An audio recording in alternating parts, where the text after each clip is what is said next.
From WFRV Local 5, your local election headquarters. This is Newsmaker Sunday. Good morning. Welcome to Newsmaker Sunday. I'm Tom Zalaski. With the resignation of Congressman Mike Gallagher, Wisconsin's 8th congressional district seat is open, and there are 4 announced candidates for the job. On the Republican side, State Senator Andre Jacques, former state senator and former candidate for Lieutenant Governor Roger Roth, and Green Bay businessman Tony Weed. On the Democratic side, the sole candidate is Dr. Kristen Lyerly. Newsmaker Sunday has extended an invitation to all 4 candidates to appear on the program. And joining us this morning is the aforementioned Republican candidate, Tony Weed. Tony, good to have you here this morning. Hi, Tom. Thanks for having me. Thanks so much for being here. Before we get into the nuts and bolts of all the politics of the day, the Tony Weed story. You're an elevator speech. You're a political newcomer. For people who don't know you, who is Tony Weed? Well, again, thank you for having me. And being a political newcomer to this race here, it's good for me to get out and meet people and explain my story, because I'm not as known as some of those that have been in politics this long. So I was born in Lincoln, Nebraska. We moved here 6 months after I was born, so I've been a lifelong resident of this area of Brown County. Grew up in Ashwaubenon. I went to public schools through 8th grade. Then I went to Notre Dame Academy in high school. Then I decided I played high school football and hockey, and I decided I wanted to continue my football aspirations, so I went to St. Norbert College, which was a wonderful school, and that's where I met my wife, Angela, and we got married shortly thereafter, a few years after college, and we ended up having 4 children in our 20s, all within the age of about 4 years, and so we had 4 in diapers in our 20s, which was a very busy time. In addition, we started businesses. We got into the convenience store business, the gas station business, and so we were in a 24-hour business and also raising children. And so we did that all the way up to about 2 years ago. When we sold our businesses, we had the good fortune of selling them, and our youngest moved out of the house, so we became empty nesters. Okay. You mentioned the businesses that you had. You had them for like 20 years. You had a good thing going there. You sold them 2 years ago. Why did you sell those? That's a great question. You know, things happen, and we were just given an opportunity. Somebody came in and made us an offer. And we decided that was the best thing for our family. And what's been taking up your time since you sold? Because you used to be, and I used to come to your stores, and you were there yourself working. What have you been doing these past 2 years? Well, that's a very good point. I was used to working 7 days a week, and being in a 24/7 operation, along with raising our children, we were very, very busy. So after working for 7 days a week, we decided to take a year off and just sort of let it all out. We had to close up some things from selling our business.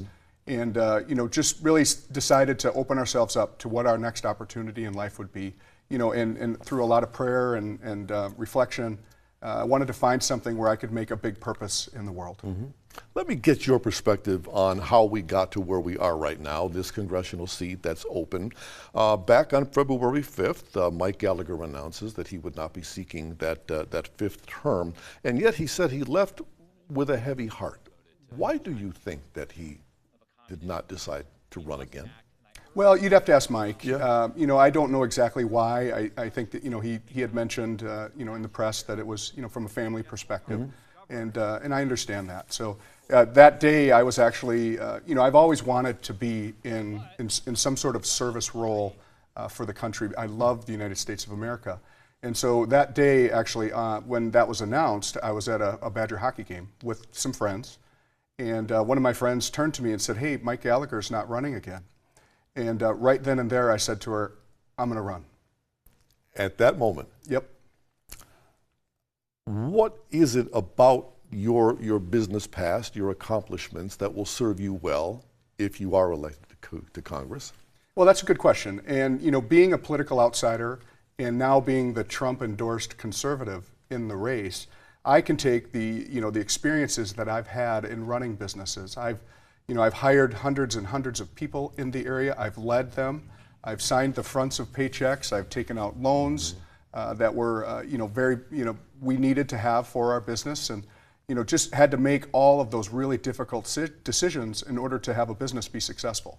And so taking all of that grit, determination, and hard work, and working 7 days a week, along with raising 4 children, I could take all of those fundamentals from a business perspective and apply those to Washington. And getting around into the district and talking to people throughout all the different counties, that's exactly what people want. Somebody from the outside with business experience that can actually go in and solve problems rather than just trying to win arguments. Had Gallagher not resigned, what would you be doing today? That's a great question. I've always wanted to serve the country, and I absolutely love the country. I don't know, but I would definitely be involved in some way. So you mentioned you're at the Badger game, you hear Gallagher resigned, you turn to your friend and say, I'm running. Why did you immediately say, I'm running? What was the trigger? Because that's a life-changing experience as you're going through right now. It sure is. This is always something I've wanted to do. And I've always had a love for the governance of our country, especially at the federal level. I've studied it. I've done a lot of research on Congress and the 3 branches of government. Mm-hmm. And I'm a history buff. And so it's always been something I've wanted to do. And it's always come to front and center that this is my next step, to do something within leading and making a difference in the world. Had you ever thought about politics before that resignation? Yes. You had? Yeah, absolutely. In what form did you think you were going to get in? I was open. I didn't know if it was something that would be from a congressional standpoint or at the federal level or perhaps at the state level.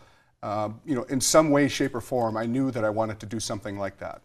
Our guest this morning, Tony Weed, running for Congress in the 8th Congressional District, and we are back with much more right after this, so please stay with us.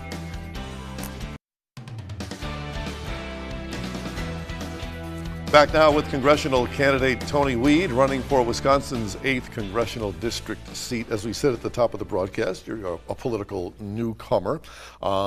You're running against 2 Republicans with a long history, statewide at least, of political involvement, and yet it was you who got the endorsement of former President Donald Trump. How did that happen? How did that come about, and why you?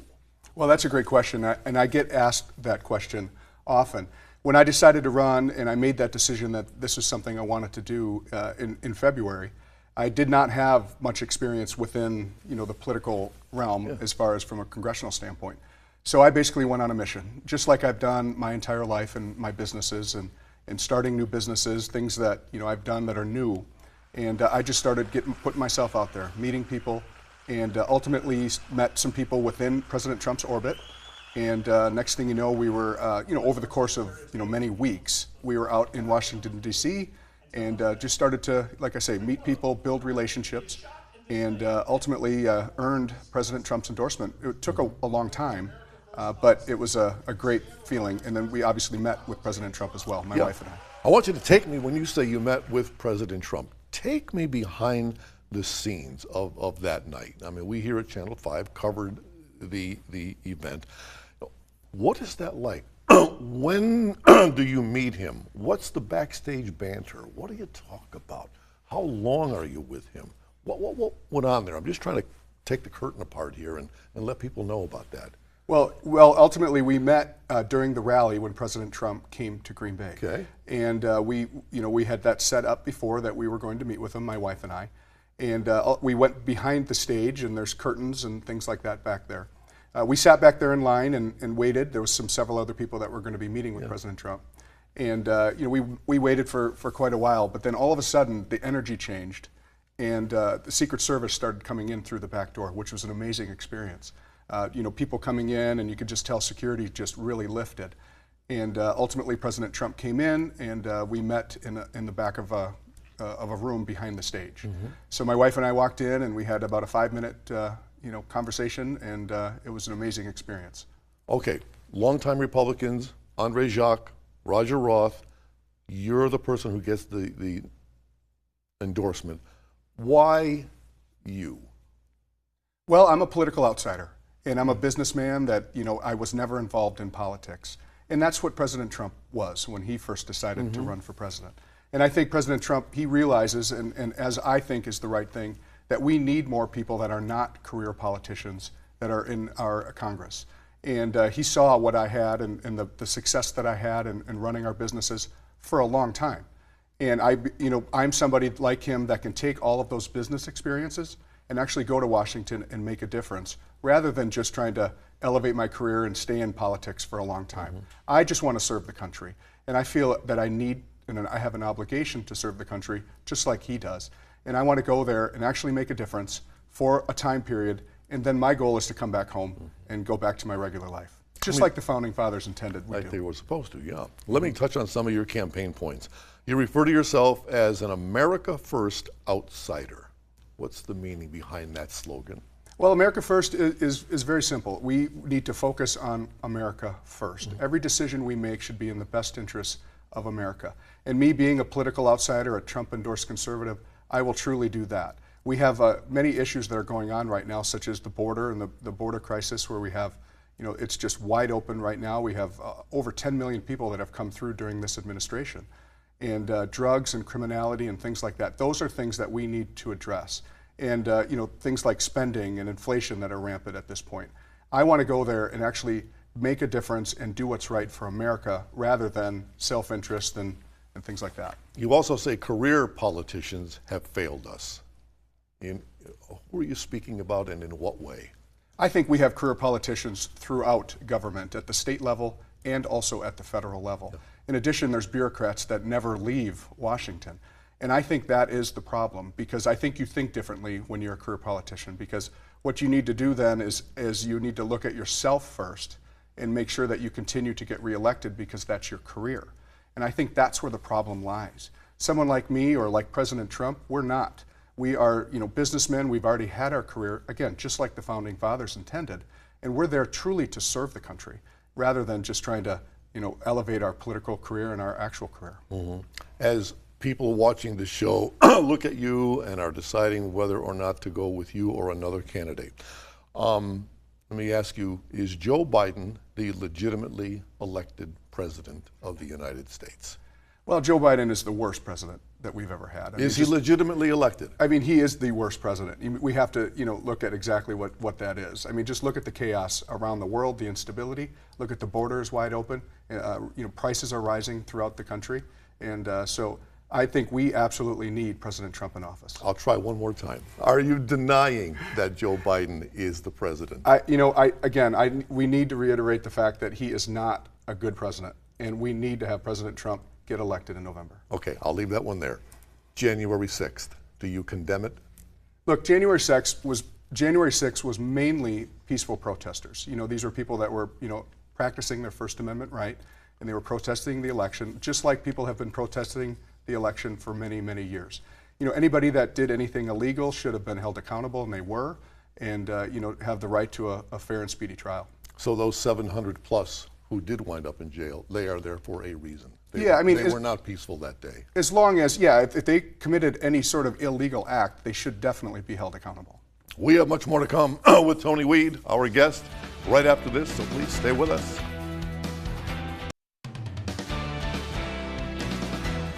We continue now with Green Bay businessman Tony Weed, candidate for the 8th Congressional District seat. I want to get through some of the issues. In your announcement speech for Congress, you said, and I quote you, "Our borders are under siege with drugs and criminals pouring in."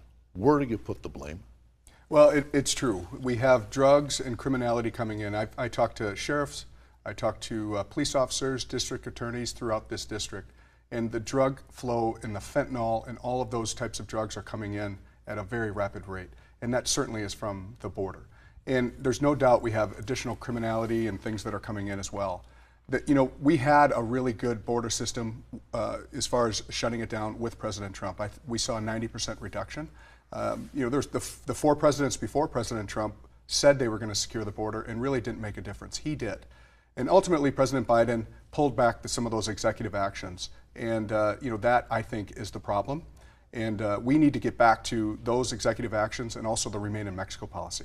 And so what do you make of Biden's announcement in the past week of shutting down that border after a certain number have come in? Well, it seems a little late, 3.5 years in. I think it's a political stunt. There's so many things that could have been done for the last 3.5 years that he didn't do. And quite frankly, he pulled back those great policies that President Trump had. So your answer to the border crisis Well, my answer would be the executive actions that President Trump put into place, and I think we need to get back the Remain in Mexico policy. So specifically, what would that look like? Well, the Remain in Mexico policy would not allow people to cross the border and then ask for political asylum. So that would prevent people from coming over the border so rapidly, and it was working. You also call attention to our national debt, which you mentioned early on in this program. How did that happen? Where do you put the blame there?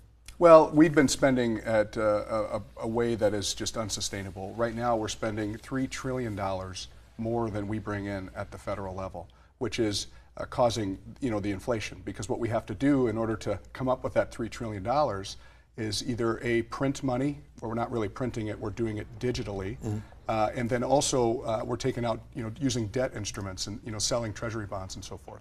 So we're putting ourselves further and further into debt, and ultimately we can't sustain that, and we don't have much time to get our budget into control, and that's something that I'm very interested in. When I was in business, we would go, I'd go line by line on our budgets, and we would look at spending, every single thing that we spent. And I think we need to do that at the federal level. I think we need to get to a single subject spending bill where we're actually voting on each single spending item rather than just these 1,100-page omnibus bills. Yeah, for the first 3 years of Biden being in office, national debt increased by $6.3 trillion. He's on track to go to 7.9. Trump left office at 7.8. So is it the president's policies, or is there something else at work here that leads to inflation?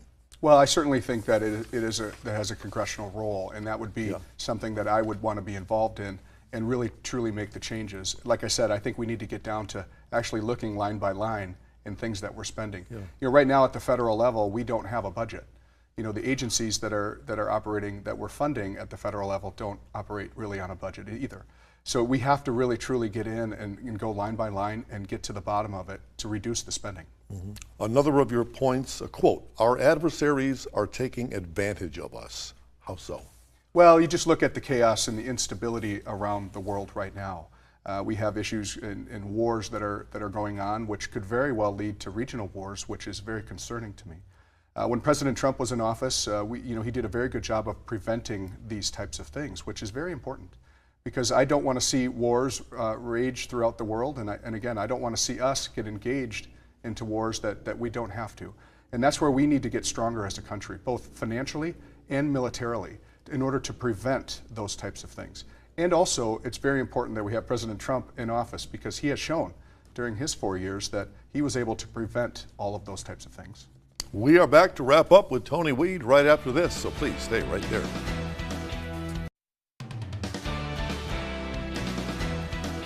Back now with 8th Congressional District candidate Tony Weed. Let me do a little lightning round here, some of your issues that you've highlighted on your website.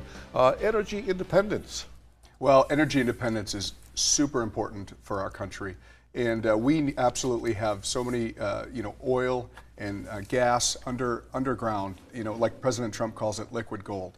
And it's really important that we are energy independent as a country and aren't reliant on other countries around the world, really for two reasons. One is certainly for the economy. I think it will absolutely grow our economy if we make it an effort to be energy independent and really explore that.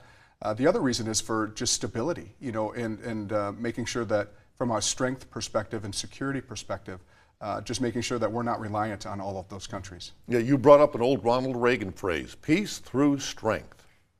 What did you mean there? Well, it's a great term, and Ronald Reagan was right, and quite frankly, he was one of my heroes growing up, and one of my, the president, I would have loved to have met Ronald Reagan.